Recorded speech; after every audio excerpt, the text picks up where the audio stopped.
महोदय, खंड एक वस्तु स्थिति यह है कि इस प्रकार से तैयार पैनल की वैधता 3 वर्ष ही निर्धारित है, जिसके उपरांत पैनल की मान्यता स्वतः समाप्त हो जाती है। खंड 2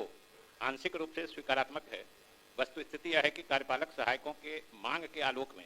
उनके मानदेय को बेल्ट्रन के डेटा एंट्री ऑपरेटर के समतुल्य किए जाने का निर्णय शासी परिषद की 22वीं बैठक में लिया जा चुका है। उक्त क्रम में अलग अलग जिलों में पैनल निर्माण में एक रूपता नहीं रहने तथा बेल्ट्रन के द्वारा मानक परीक्षा के माध्यम से पैनल निर्माण की व्यवस्था को दृष्टिपथ में रखकर शासी परिषद की 23वीं बैठक में यह निर्णय लिया गया कि कार्यपालक सहायक के पद पर भविष्य में होने वाले रिक्तियों को बेल्ट्रन के माध्यम से भरा जाएगा। बेल्ट्रन में पैनल तैयार नहीं होने के कारण जिलों में के पैनल से नियोजन की कार्रवाई 8 जनवरी 2021 तक की गई है और उसके बाद से बेल्ट्रन की परीक्षा से जो पैनल तैयार हुआ है उससे नियोजन किया जा रहा है। महोदय, इस संबंध में एक उच्च न्यायालय में रिट याचिका भी दाखिल हुई थी और उसमें इस तरह के अभ्यर्थियों द्वारा बेल्ट्रन की दक्षता परीक्षा पास करने पर इनको भी नियोजित करने पर विचार करने का निर्देश प्राप्त हुआ है और इसके आधार पर महोदय यह परीक्षा भी ली जा चुकी है और अलग से पैनल भी बनाया जा चुका है और अब उस पैनल से इनकी नियुक्ति की कार्रवाई की जाएगी।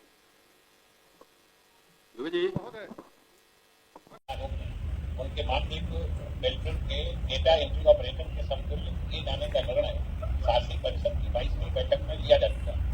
उक्त क्रम में अलग अलग जिलों में पैनल निर्माण में एक रूपता नहीं रही तथा बेल्ट्रन के द्वारा मानक परीक्षा के माध्यम से पैनल निर्माण की व्यवस्था को दृष्टिगत में रखकर शासी परिषद की 23वीं बैठक में यह निर्णय लिया गया कि कार्यपालक सहायक के पद पर भविष्य में होने वाले रिक्तियों को बेल्ट्रन के माध्यम से भरा जाएगा। बेल्ट्रन में पैनल तैयार नहीं होने के कारण जिलों में के पैनल से नियोजन की कार्रवाई 8 जनवरी 2021 तक की गई है और उसके बाद से बेल्ट्रन की परीक्षा से जो पैनल तैयार हुआ है उससे नियोजन किया जा रहा है। और इस संबंध में एक उच्च न्यायालय में रिट याचिका भी दाखिल हुई थी और उसमें इस तरह के अभ्यर्थियों द्वारा बेल्ट्रन की दक्षता परीक्षा पास करने पर इनको भी नियोजित करने पर विचार करने का निर्देश प्राप्त हुआ है और इसके आधार पर महोदय यह परीक्षा भी की जा चुकी है और अलग से पैनल भी बनाया जा चुका है और अब उस पैनल से इनकी नियुक्ति की कार्रवाई की जाए।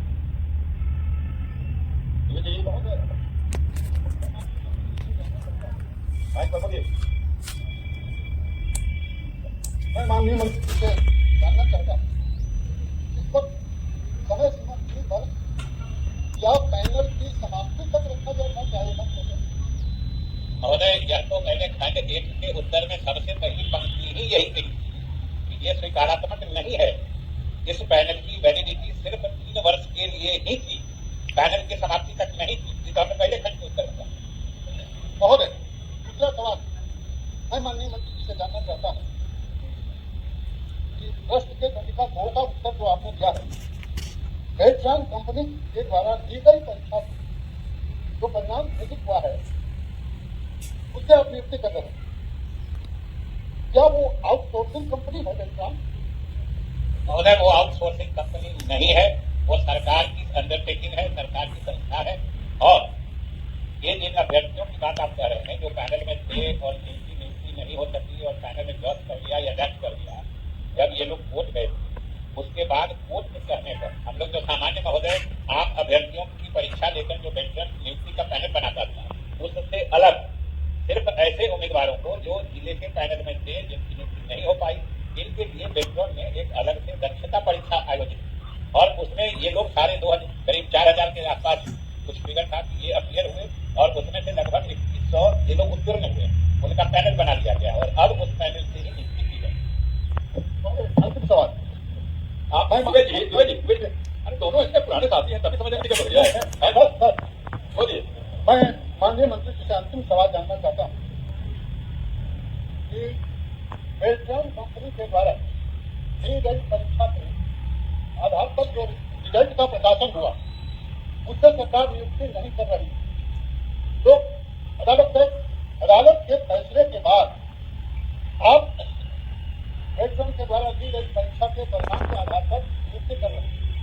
इस बीच उसके पूर्व से जो बेल्ट्रन के द्वारा ली गई परीक्षा और जो परिणाम घोषित हुए उनके इंचार्ज लोगों को नियुक्ति करने में सरकार को क्या आपत्ति है? महोदय, आखिर ये रिटायर्ड लोगों को करने की क्या बात कर रहे हैं? बेल्ट्रन 2 तरह के पैनल बनाया है, ये हमने बताया कि एक आम अभ्यर्थियों से आवेदन लेके ऑनलाइन टेस्ट लेके जो एक पैनल बना है, दूसरा जो जिले के पैनलों में जो अभ्यर्थी थे और जिनकी नियुक्ति नहीं हो पाई और पैनल मैंने टैक्स कर दिया,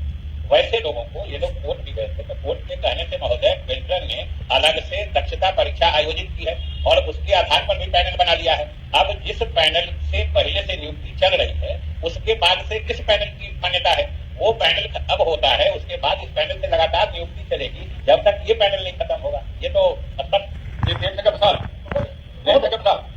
माननीय मंत्री स्वीकार कर रहे हैं, मुझे हो गया तीन आता और मुझे विश्वास यह अनर्थ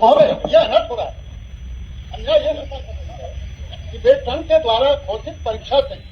कोर्ट के कहने पर आप नियुक्ति कर रहे हैं। कोर्ट से जो बेल्ट्रन ने परीक्षा संपादित करके और निगर प्रशासन किया, उसके पैनल को आप क्यों छोड़ रहे हैं, ये मैं जानना चाहता हूँ। सबसे बड़ी बात है कि हम कोर्ट के कहने से नियुक्ति नहीं कर रहे, नियुक्ति सरकार के निर्णय से कर रहे हैं और कोर्ट ने सिर्फ ये कहा है कि सरकार का जो निर्णय था कि हम जिला के पैनल से नहीं करके एक पूरे राज्य के लिए परीक्षा बेल्ट्रन से ऑनलाइन टेस्ट लेंगे और उसके आधार पर बहाल करेंगे, कोर्ट ने इसको सही माना सरकार के निर्णय को और इसीलिए उसने कहा कि क्योंकि ये लोग पैनल में पहले से थे, इनको एक मौका दक्षता के लिए इनको भी आने का दे दीजिए, तो हम लोगों ने दिया है, वो शामिल हुए हैं, उनका पैनल बना हुआ है, अब उससे नियुक्तियां हो, वो जो चाहते हैं वो तो हो ही रहा है महोदय। लेकिन हम लोग पुराने कांग्रेसी रहे, हम लोग बात